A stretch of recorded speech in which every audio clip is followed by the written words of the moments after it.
Dear student, in the last lecture we have seen nervous tissue. मागच्या तासाला आपण त्या ठिकाणी असणारी जी काही चेतावृत्ती जी आहे तर ती चेतावृत्ती त्या ठिकाणी पाहिली. ती असणारी जी काही चेतावृत्ती जी आहे तर त्या चेतावृत्तीची डायग्रॅम जी आहे तर ती डायग्रॅम त्या ठिकाणी पाहिली. म्हणजे सर्वसाधारणपणे आपल्याला स्पर्श असेल, ध्वनी असेल, वास, रंग या इतर काही उद्दीपनं जे आहेत तर त्या उद्दीपनांना प्रतिसाद देणं हे शरीरामधील असणारे जे काही नर्वस टिश्यू जे आहेत म्हणजे चेतावृत्ती जे आहेत तर त्या चेतावृत्तीमुळे त्या ठिकाणी शक्य आहे. त्याच्यानंतर आपण त्या ठिकाणी असणारी जी काही ही चेतावृत्ती जी आहे तर त्या चेतावृत्तीची असणारी जी काही रचना जी आहे तर ती रचना त्या ठिकाणी पाहिली. त्याच्यानंतर असणारे जे काही प्लॅन्ट टिश्यू वनस्पती ऊती जी आहे तर त्या वनस्पती ऊती त्या ठिकाणी आपण पाहिल्या की सर्वसाधारणपणे प्राणी आणि वनस्पती यांच्या वाढीमधला महत्त्वाचा फरक जो आहे तर तो फरक आपण त्या ठिकाणी पाहिला. त्याच्यानंतर आपण हेही त्या ठिकाणी पाहिले की वनस्पतींमधील असणारी काही वाढ जी आहे तर ती वाढ शरीराच्या ठराविक ठिकाणीच त्या ठिकाणी काय होताना दिसते. याचं कारण आपण पाहिलं होतं की मेरिस्टेमेस्टिक टिश्यू जी आहे तर ती आपल्या लक्षात येताना दिसते की वनस्पतींच्या काही भागांमध्ये उदाहरणार्थ त्या ठिकाणी आपल्याला टोकाकडचा भाग असेल तर त्या टोकाकडच्याच भागामध्ये वनस्पती जी आहे तर त्या वनस्पतींची वृद्धी त्या ठिकाणी होताना दिसते. कारण त्या ठिकाणी आपल्याला मेरिस्टेमॅटिक टिश्यू जे आहे तर त्या ठिकाणी आपल्याला आढळून येताना दिसतात की ज्याच्यामुळे त्या ठिकाणी वनस्पती जी आहे तर त्या वनस्पतींची वृद्धी त्या ठिकाणी होताना दिसते.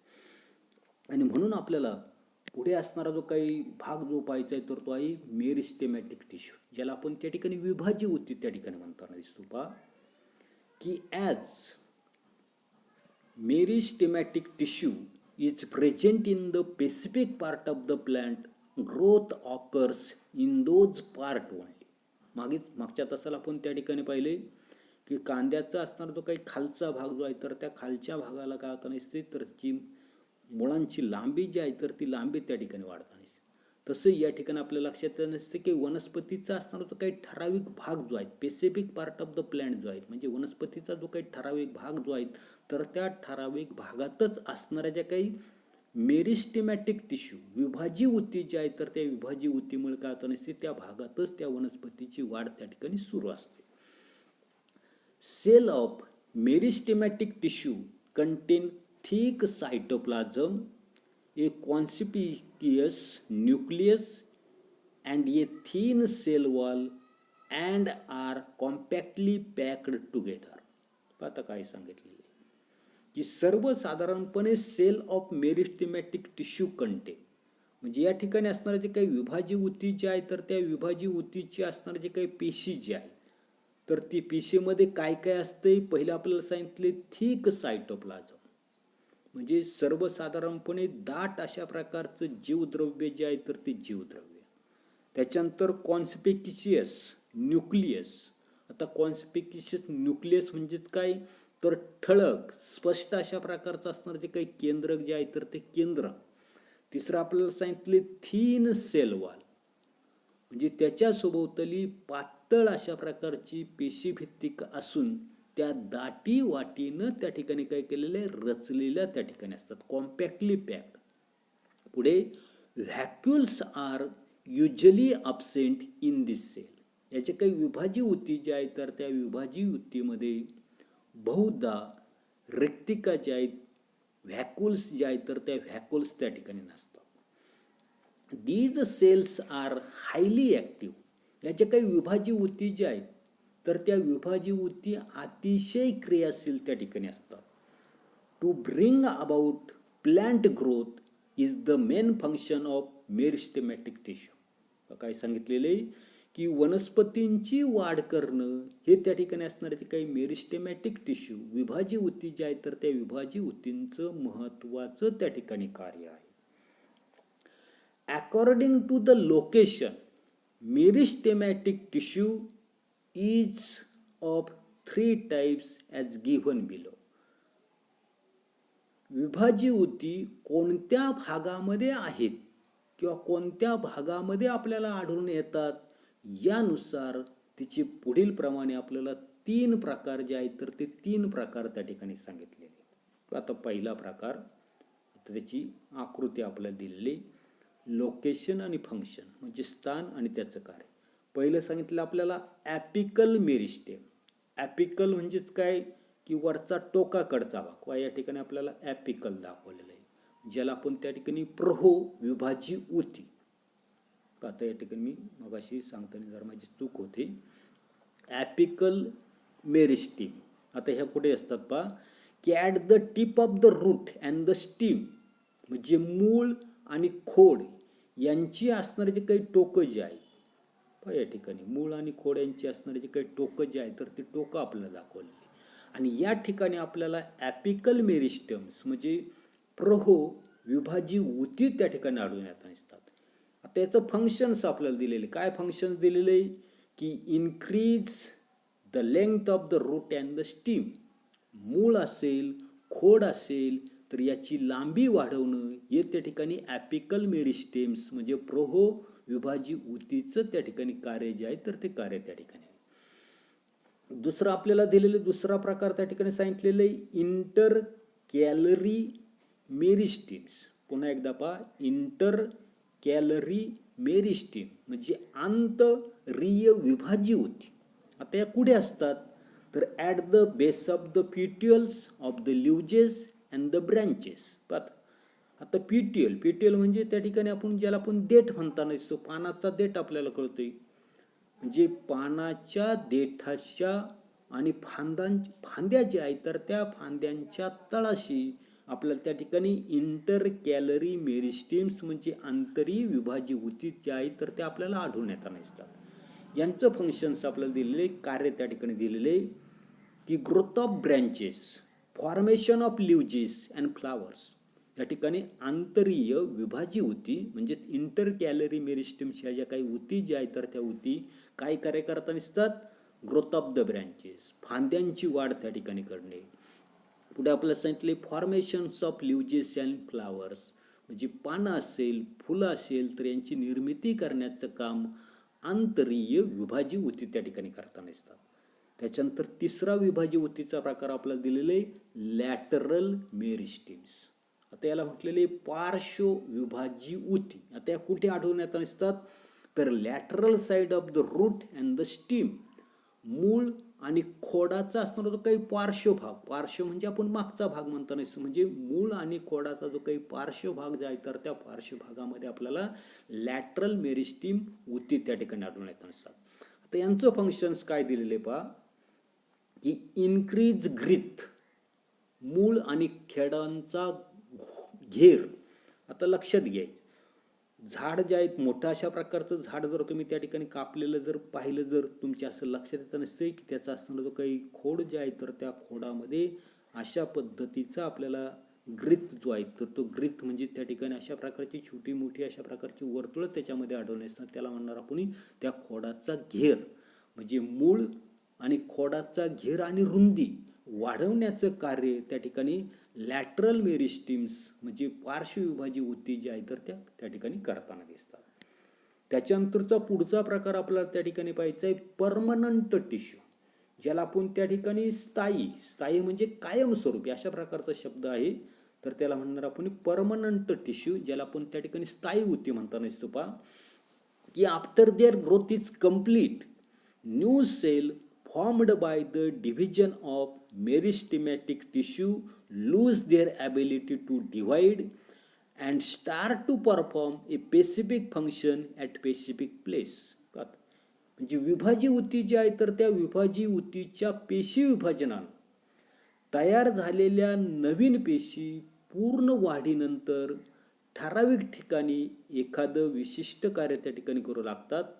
आणि अशा वेळेला ते असणारी जी काही विभाजी ऊती जी आहे तर त्या विभाजी ऊतीची विभाजन क्षमता जी आहे तर ते काय होताना दिसते तर त्या ठिकाणी ती क्षमता दिसते. त्याला म्हटलेले लूज एबिलिटी टू डिव्हाइड म्हणजे त्याची विभाजनाची क्षमता जी आहे तर ती क्षमता त्या ठिकाणी ती संपलेली असते. Thus they permanently acquired a specific structure shape and location and perform a specific function. म्हणजे अशा प्रकारे कायमस्वरूपीचा आकार आकृती कार्य धारण करण्याची जी काही प्रक्रिया जी आहे तर त्या प्रक्रियेलाच पुढे त्या ठिकाणी म्हटलेलं आहे की धिस इज कॉल्ड डिफरन्शिएशन. त्यालाच आपण त्या ठिकाणी विभेदन त्या ठिकाणी म्हणताना दिसतो. And permanent tissue are formed from this differentiated cells. आणि अशा प्रकारच्या विभेदित पेशीपासून आपल्याला या ठिकाणी असणारे काही परमनंट टिश्यू म्हणजे स्थायी ऊती जी आहे तर त्या स्थायी ऊती त्या ठिकाणी बनताना दिसतात.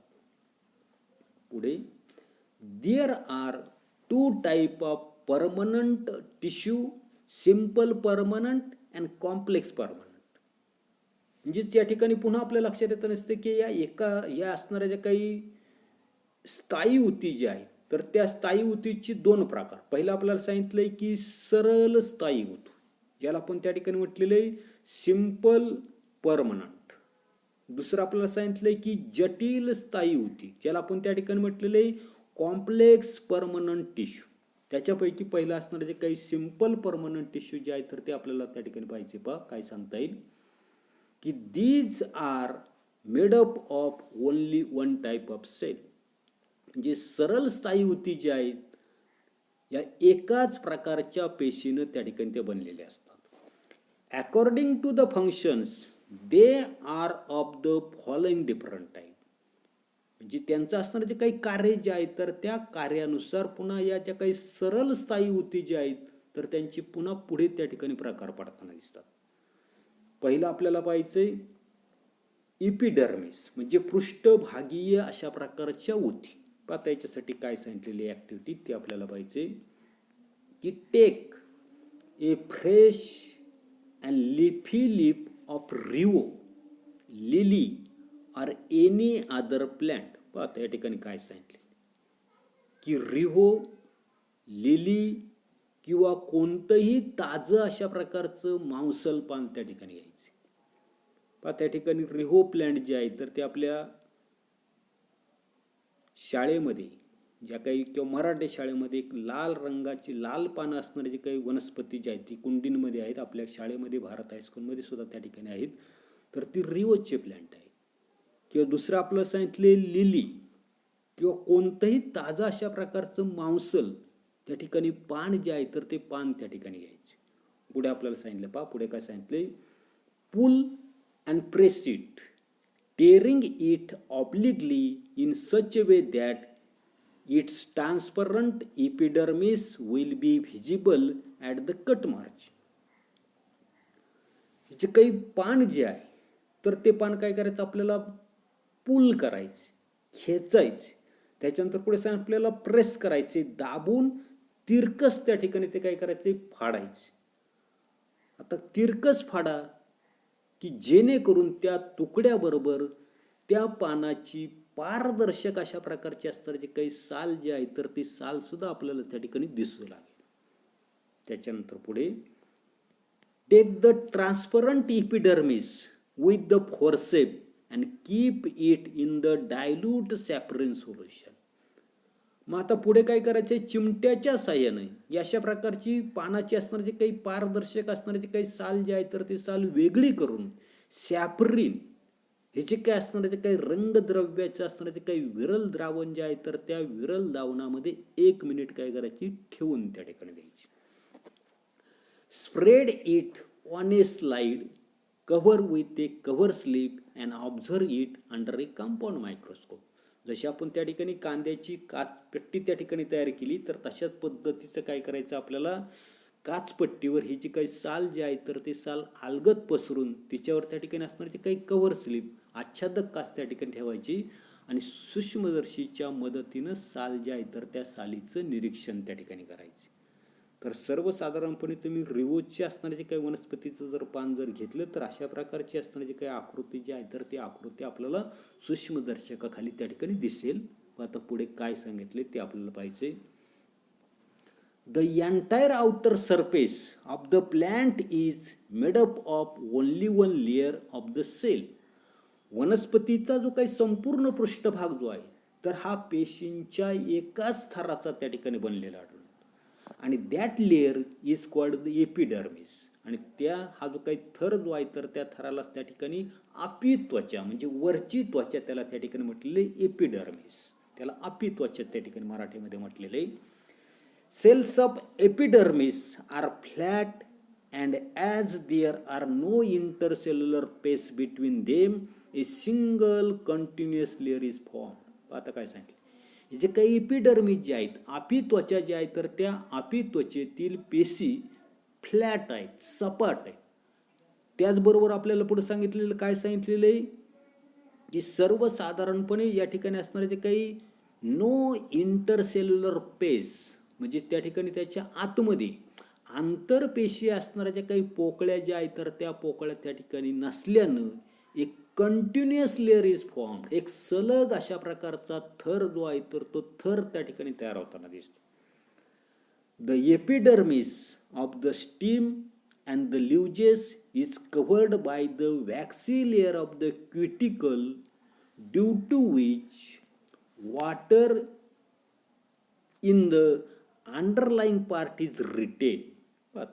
पुढे काय सांगितलेलं आहे की खोड आणि पान, काय सांगितले, स्टीम अँड लिव्जेस, म्हणजे खोड आणि पान याचे जे काय असणारे जे काही एपिडर्मिस जे आहेत, आपी त्वचा जे आहेत, वरची असणारे जे काही त्वचा जे आहेत, तर त्या त्वचेवर आपल्याला क्युटिकल हा कसा पदार्थ सांगितला आहे, वॅक्सी लेअर, मेनचट, मेन आपल्याला माहिती, तर त्या मेनचट थर असल्यामुळं त्याच्या खालील भागातील पाणी जे आहे, तर ते पाणी काय केलं तर राखून त्या ठिकाणी ठेवलं जातं.